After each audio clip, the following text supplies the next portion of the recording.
হরে কৃষ্ণ। যদি গৃহকে প্রকৃত রূপে মঙ্গলময় করতে চাও, সকল প্রকার বাধা বিপদ থেকে নিজেদেরকে রক্ষা করতে চাও, তাহলে আজই ভগবান শ্রীকৃষ্ণের বলা এই একটি বিধান কিন্তু আপনারা প্রত্যেকেই মেনে চলবেন। আপনার বাড়িতে যদি তুলসী গাছ থাকে, তাহলে তুলসী গাছের গোড়ায় রেখে দিন এই একটি জিনিস, দেখবেন সহজেই গৃহ থেকে সকল প্রকার বিপদ আপদ গ্রহদোষ দূর হয়ে যাবে। ভগবান শ্রীকৃষ্ণ আমাদেরকে সদা সর্বদা বাঁচার পথ দেখিয়েছেন। তিনি আমাদেরকে সব সময় যাতে আমরা ভালো থাকতে পারি, আমরা সুখে থাকতে পারি, সকল প্রকার গ্রহদোষ বাঁধা বিপদ থেকে আমরা মুক্তি লাভ করতে পারি, সেই বিধান কিন্তু তিনি আমাদেরকে বলে দিয়েছেন।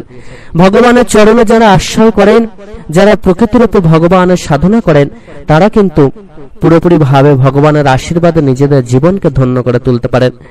ভগবান শ্রীকৃষ্ণের আশীর্বাদ যদি একবার লাভ হয়, তাহলে জীবনটা কিন্তু সকল প্রকার সমস্যা থেকে মুক্ত হয়ে যায়। আপনার বাড়িতে যদি তুলসী গাছ থাকে, তাহলে কিন্তু বিশেষ কিছু কর্ম আপনারা অতি অবশ্যই পালন করবেন। এই কর্মগুলি করার মধ্য দিয়ে ভগবান বিষ্ণু মা লক্ষ্মী সন্তুষ্ট হবেন, স্বয়ং ভগবান শ্রীকৃষ্ণ সন্তুষ্ট হবেন এবং আপনার গৃহে বাস করবেন।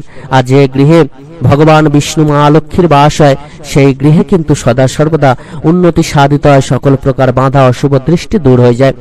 শাস্ত্রে আছে যে রোজ স্নান সেরে শুদ্ধ বসন পরিধান করে যদি তুলসী গাছের গোড়ায় জল দেয়া হয়, তাহলে কিন্তু অত্যন্ত মঙ্গল জীবন লাভ করা যায়। তাই আপনারা কিন্তু অতি অবশ্যই তুলসী গাছের গোড়ায় রোজ স্নান সেরে শুদ্ধ বসন পরিধান করে জল দেবেন। সকালবেলা এবং সন্ধ্যাবেলায় অতি অবশ্যই তুলসী গাছের গোড়ায় কিন্তু ধূপ এবং প্রদীপ দেখাবেন, এতে করে গৃহে শ্রী বৃদ্ধি পাবে। আর তুলসী গাছের গোড়া কিন্তু সবসময় পরিষ্কার পরিচ্ছন্ন রাখবেন। তুলসী গাছের যে বেদি বা মঞ্চ, সেটাকে কিন্তু সবসময় পরিষ্কার পরিচ্ছন্ন রাখবেন। সকালবেলা গঙ্গা জলের ছিটা দিয়ে তুলসী গাছের চারিদিকে শুদ্ধ করবেন, তুলসী মঞ্চের চারপাশটা গঙ্গা জলের ছিটা দেবেন এবং যে বাড়িতে গোবর ব্যবহার হয়, সেই বাড়িতে কিন্তু গোবরের নেতা দেবেন বা আপনারা জল দিয়ে সেই জায়গাটা ভালো করে মুছে দিতে পারেন।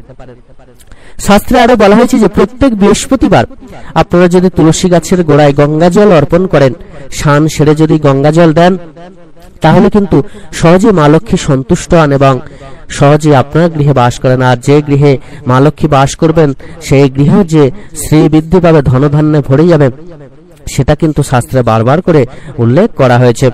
এছাড়া শাস্ত্রে আরো একটি বিশেষ জিনিস কিন্তু মেনে চলার কথা বলা হচ্ছে, সেটি হলো রোজ সন্ধ্যাবেলা আপনারা অতি অবশ্যই গৃহের চারিদিকে কিন্তু ধুনো দেওয়ার চেষ্টা করবেন বা প্রদীপ দেখাবেন।